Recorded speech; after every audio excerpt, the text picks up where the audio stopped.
Quality of life for stroke survivors could be drastically improved thanks to a new recovery clinic opened by Auckland University. It offers free access to the country's leading researchers and the opportunity to take part in cutting-edge trials. Amy Kelly explains.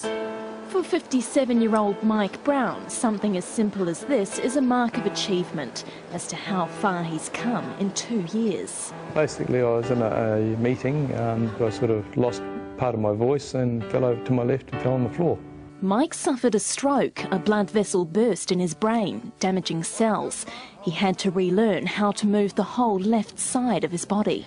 Stroke is a lot more common than many people tend to think. Around the world, someone will suffer one every 2 seconds. That's 3 times since I just started talking.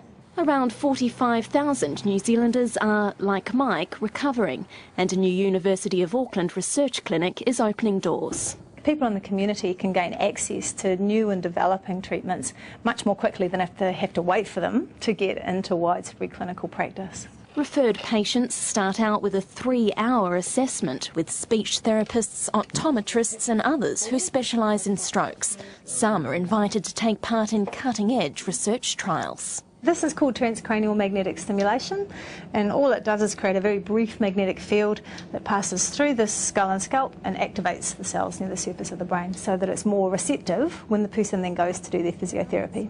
It's working for Mike, who sought out the research team before the clinic was actually up and running. I've learnt so much about what went wrong, where my brain is affected, what I might do to help myself. He's glad other stroke sufferers can now access the science that'll help them move forward like him. Amy Kelly, One News.